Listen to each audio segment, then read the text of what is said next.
In the heart of the night, on a forgotten street in Birmingham, a muffled scream echoed, slicing through the icy silence. It was April 3, 2023.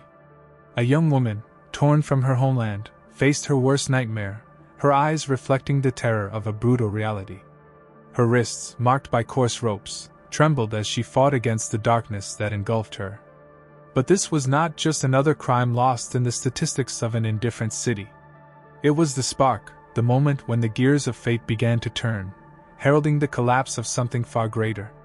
It was the beginning of the end for a criminal empire that believed itself invincible, a shadowy network operating in the darkness, untouchable, driven by greed and cruelty. How did a man who controlled a human trafficking network with an iron fist fall? How did his arrogance lead to his ruin? The answer lies in the courage of a victim he underestimated, a young woman whose inner strength became the spark that would ignite his downfall.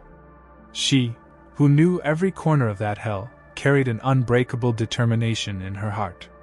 Her whispers, laden with memories of pain, began to echo beyond the walls that confined her, reaching ears that dared to listen.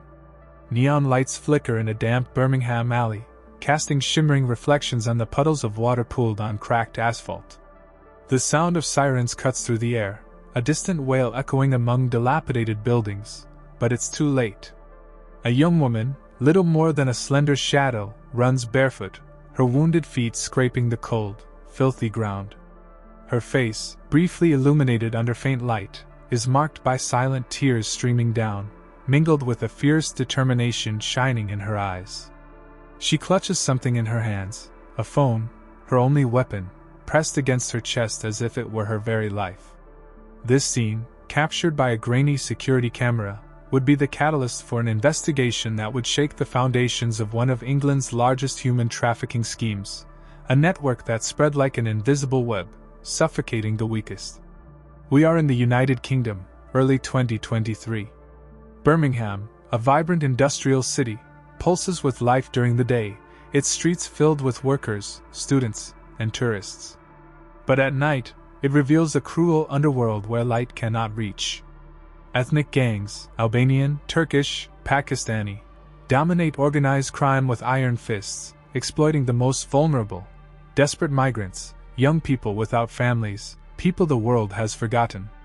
They are bought, sold, enslaved, their lives reduced to commodities in a macabre market. At the center of it all is one man, Arben Duka, known in the shadows as the King of the Midlands. With a cold smile and a gaze that cut like blades, Duka built an empire on the suffering of others. His tentacles reached clandestine brothels, illegal factories, and smuggling routes, all sustained by a network of fear and corruption. He manipulated police officers, bribed judges, and silenced witnesses with the same ease as lighting a cigar. Duka thought he was untouchable, a god in his own kingdom of darkness.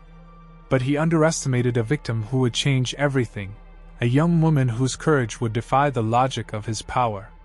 She, who knew the horrors of his cruel machine, carried a strength he could never foresee, a spark that threatened to set his empire ablaze. Arben Duka, 42, Albanian, was the mastermind behind the operation, a man whose presence dominated any room. Charismatic, with cold eyes that seemed to dissect the soul of anyone who met his gaze, he wore a calculated smile, always teetering between charm and menace. Born in a conflict-ridden Tirana, Duka learned early to survive on the streets, where violence and cunning were the only currencies of value.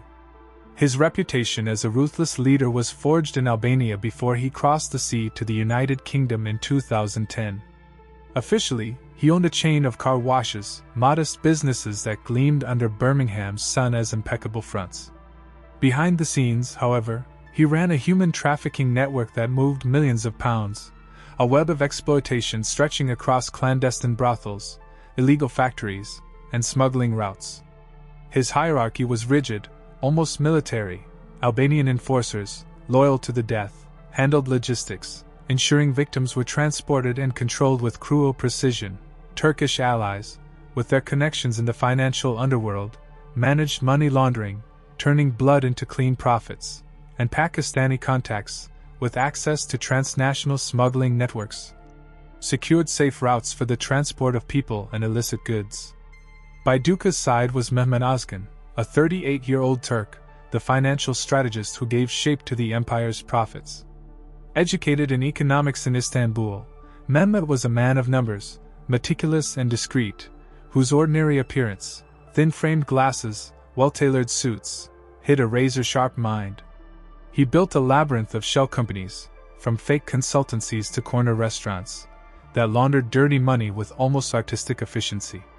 Mehmet rarely appeared in field operations, preferring to work in the shadows, manipulating spreadsheets and bank accounts in tax havens. On the operational level, Tariq Khan, a 29-year-old Pakistani, was the cog that kept the machine running. Young, ambitious, and hardened by a life on the streets of Karachi before migrating to the UK, Tariq coordinated the transport of victims, many of them women from Eastern Europe and South Asia. These women, lured by promises of legitimate jobs as nannies or waitresses, arrived full of hope, only to be swallowed by a nightmare of exploitation. Tariq oversaw every step, from recruitment to delivery, with a coldness that masked his own quest for recognition. Duka's motivations were clear: power and wealth.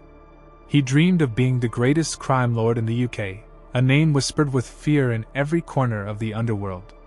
Mehmet, on the other hand, was driven by a desire for stability for his family, a wife and 2 children living in a comfortable home on the outskirts of London, oblivious to the source of his fortune.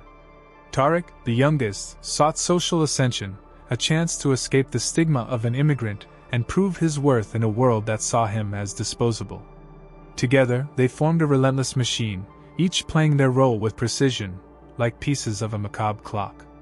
But every machine has a flaw, a weak point waiting to be discovered, a tiny crack that can bring down even the most solid of empires. Duka's network operated with the precision of a Swiss watch, every cog tuned to maximize profits and minimize risks. The victims, mostly women aged 18 to 30, were recruited from countries like Romania, Ukraine, Pakistan, and Bulgaria, where poverty and lack of opportunity made them easy targets. Carefully crafted fake ads promised legitimate jobs as nannies, waitresses, or cleaners in London or Birmingham. These promises, spread through social media and local newspapers, shone like beacons of hope for women desperate for a better life. But upon arriving in the UK, the illusion shattered. Their passports were confiscated on arrival, often by enforcers waiting in unmarked vans at the backs of airports or train stations. Trapped in a foreign country, without documents or contacts, they were forced into prostitution in clandestine brothels or slave labor in illegal factories, sewing counterfeit clothing or packaging drugs in grueling shifts.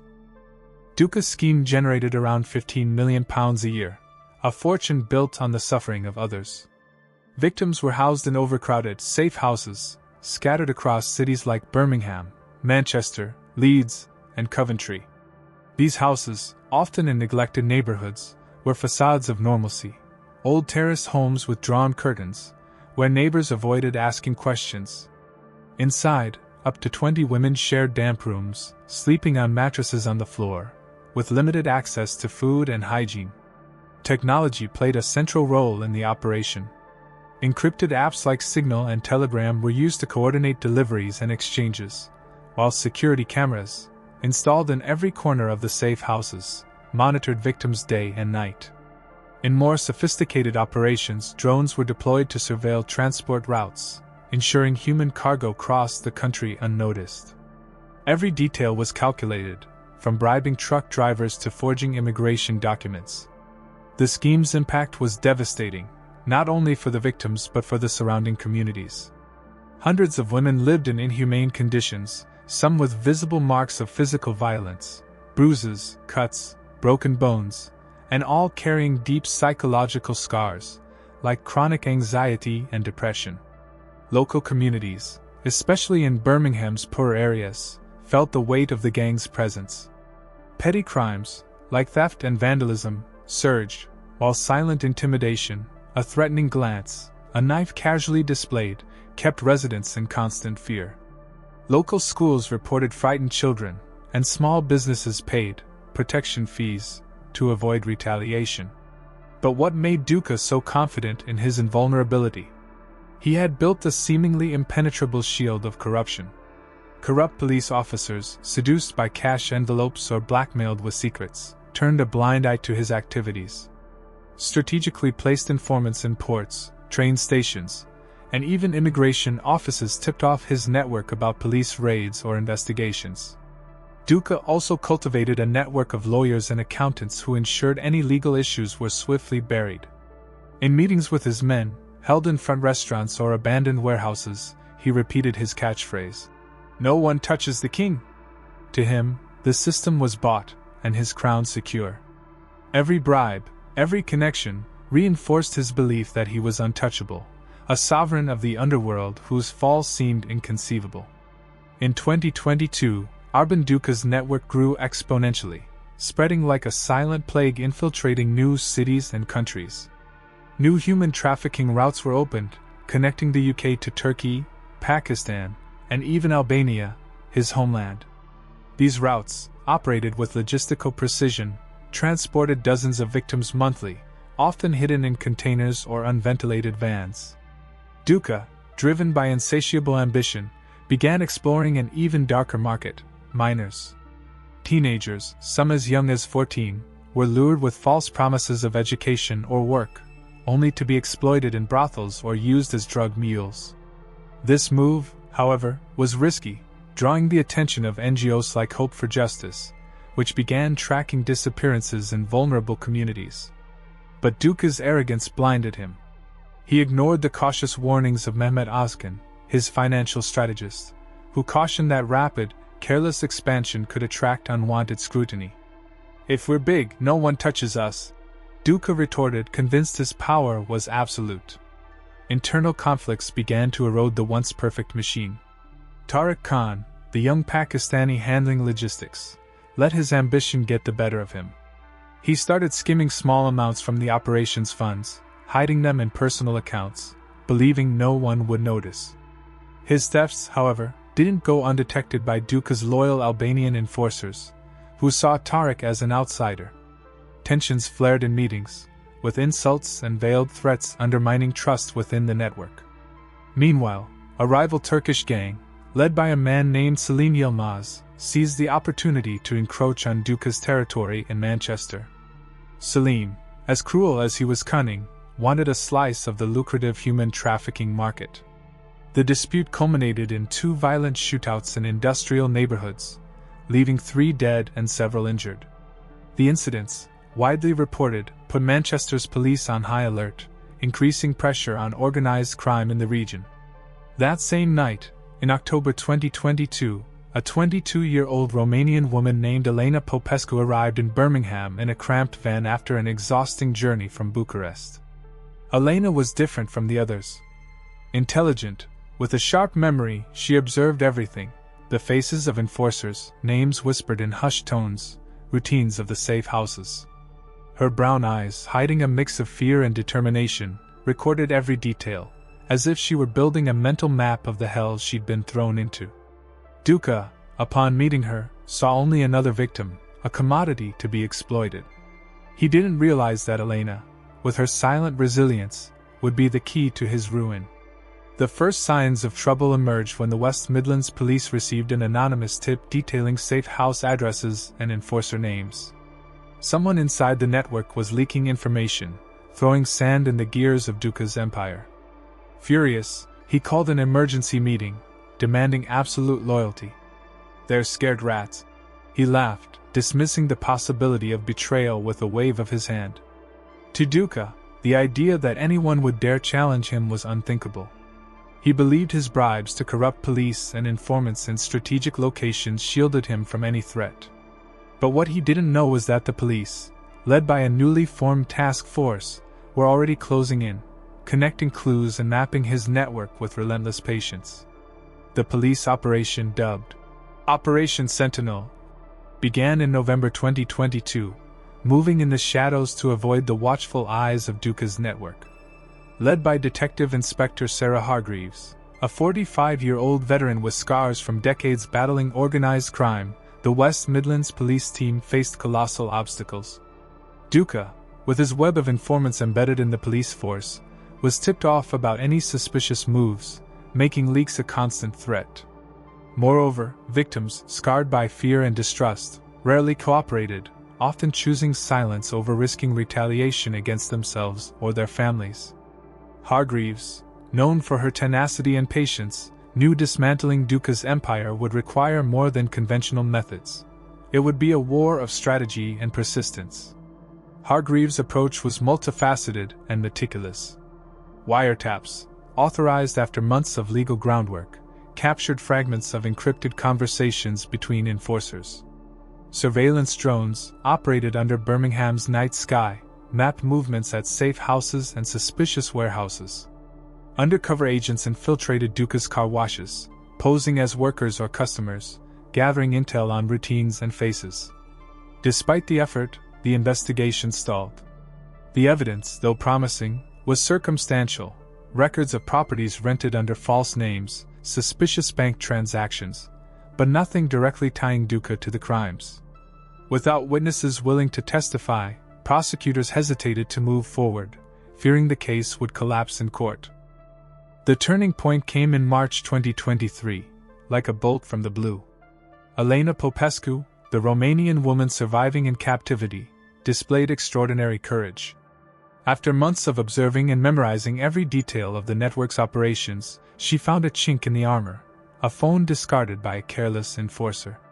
With trembling fingers but fueled by fierce determination, Elena recorded conversations between guards, captured images of documents scattered on a table, lists of victims, transport routes, names of bribed police officers, and even filmed the inside of a safe house.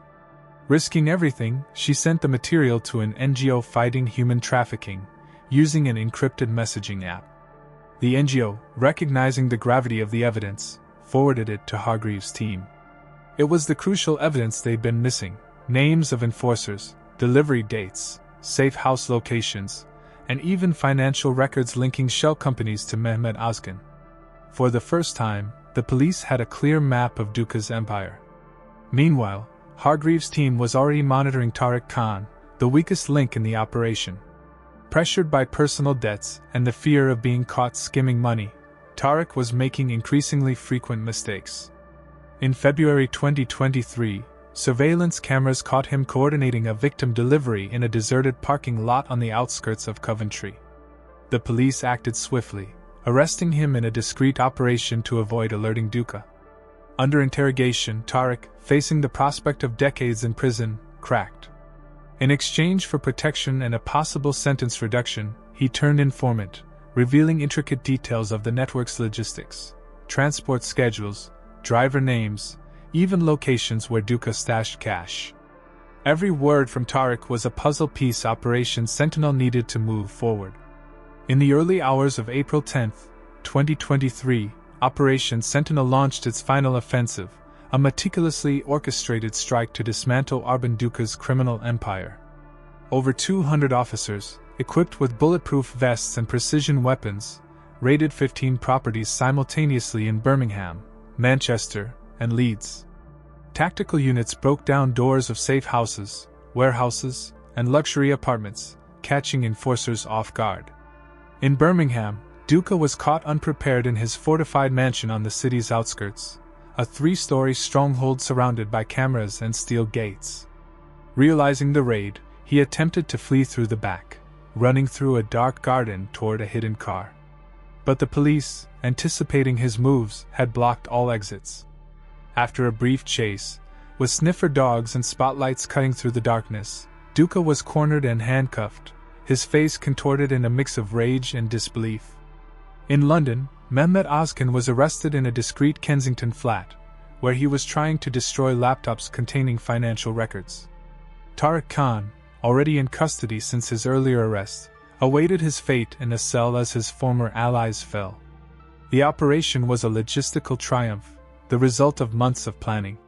Seizures revealed the scale of Duka's empire: £2 million in cash, stacked in suitcases hidden in basements, 10 kilos of pure cocaine, packaged for distribution, hundreds of forged passports, used to move victims across the country, and digital servers, protected by complex passwords, containing detailed records of the network, from client lists to smuggling routes. The victims, including Elena Popescu, were rescued from fetid safe houses, many in shock but relieved. Referred to protection programs, they received psychological support, temporary housing, and assistance to rebuild their lives, though the scars of their ordeal remained. In court, Duka faced a trial that captured the British media's attention. The charges included human trafficking, money laundering, extortion, and criminal conspiracy. Despite the severity of the crimes, his arrogance remained unshaken.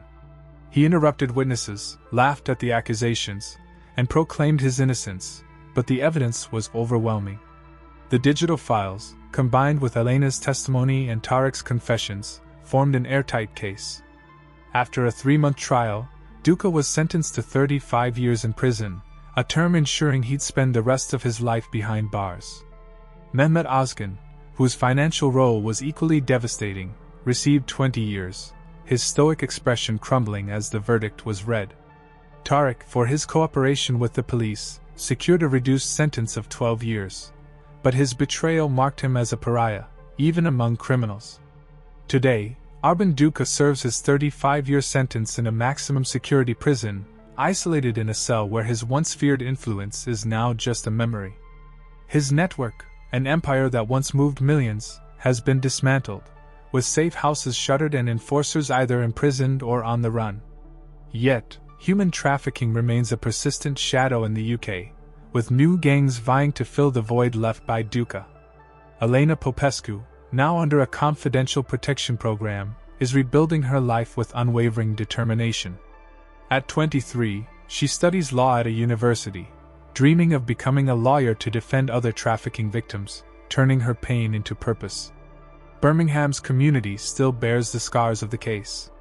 Neighborhoods once dominated by fear see a tentative recovery, but distrust lingers. NGOs, inspired by Elena's case, have intensified efforts, training volunteers to identify victims in vulnerable communities. The West Midlands Police, in turn, revamped its protocols, adopting advanced technologies and specialized teams to combat organized crime. The lesson resonates as a reminder: no one is untouchable when a victim finds the courage to defy the impossible.